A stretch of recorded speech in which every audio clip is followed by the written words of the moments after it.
who are in Pot 2 away, as well as Feyenoord from Pot 3 at home. Liverpool drew out arguably the tie of the whole competition as they faced the reigning champions Real Madrid at AC Milan. England's only team in Pot 2, Arsenal, picked out ties against PSG, Inter Milan and the Europa League winners Atalanta. And Aston Villa's first top-level European campaign in 42 years sees them face the likes of Bayern Munich, Leipzig, Juventus and Celtic. So how do they get to the knockouts? Simple. Finish in the top 8 of the league overall and you go straight to the knockouts. If you finish between 9th and 24th, you go into a two-legged playoff against another team from that position bracket. The winners go into the knockouts against the top 8 seeds, who are seeded. That means it's like Wimbledon, where the team that finished top of the league phase won't play the team that finished second until the final. Still want more? Get a full list of who your team's drawn out on talksport.com. The official fixtures, they're out on Saturday.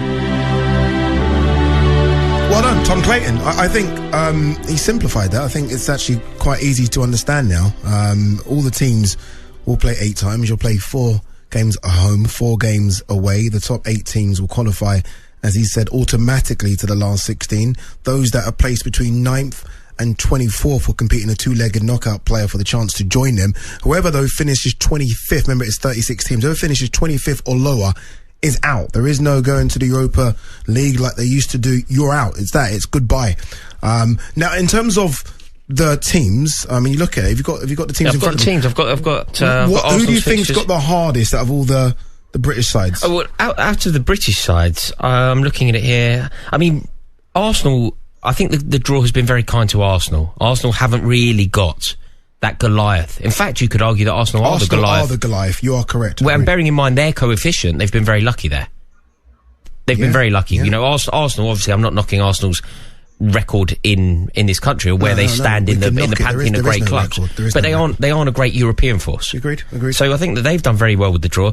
The team that actually caught my eye when I was looking at this, Addy, I don't know if you saw who Paris Saint-Germain got. Paris Saint-Germain have been done so badly by the group. They really have been done about as aggressively as you could get. They've got such tough teams. From a domestic perspective, though, I think Liverpool could find themselves.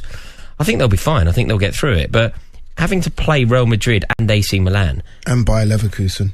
Less them. Well, they're a good team. Real Madrid and AC Milan, though, are the two most historic teams in this competition. Yeah, I'm not too. I mean, AC Milan, Liverpool. I mean, AC Milan, tough by name, aren't they? Villa, first time in the Champions League. Bayern Munich, RB Leipzig, Juventus, Club Brugge, Celtic, Young Boys, Bologna, AS Monaco. Man City, we always look at them, obviously always start as one of the favourites. Inter Milan, Paris Saint-Germain, Club Brugge, Juventus, Feyenoord, Sporting, Sparta Prague and Bratislava as well. Do you know what I think has to happen here? Do you know what I think has to happen? I think that all the Premier League teams, due to the riches in the Premier League, due to the vast amounts of money, the ridiculous amounts of cash that sort of swish around these shores with regard to football, I don't think that any of these domestic teams, any Premier League team, should struggle to get through this. You don't think Villa? No, when you look at Villa, but it's just. I mean, Villa's manager is one of the best managers in this competition. One of the best managers in the Europa League. No, he's one of the best managers in this competition. Like, he is. Look, Aston Villa's manager is better than Bayern Munich's manager.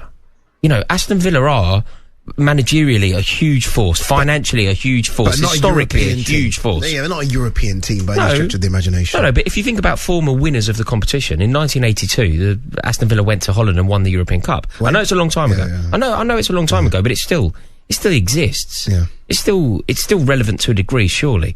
And they're coming up against teams like Celtic, Young Boys and Bruges. Of course they should win. Of course they should win enough games to progress. Are you happy with this new look Champions League? I find it horrendous. Is there a world where it's good? Because what it should mean means more group game fixtures, isn't it? It's just clubs, again, more players playing more football, which we've complained about a lot, right? They're not machines. Like 96 group games last season, 144 this season. No, there's no doubt that the motivation is finance. There's no doubt that the reason that these changes have been made is for finance, but sometimes an off-cut of a decision made for finance is beneficial to football fans. Is there a world where I don't think that the motivation was to create a better product? Isn't this just a Super League that we were all sort of kicking off about? I mean,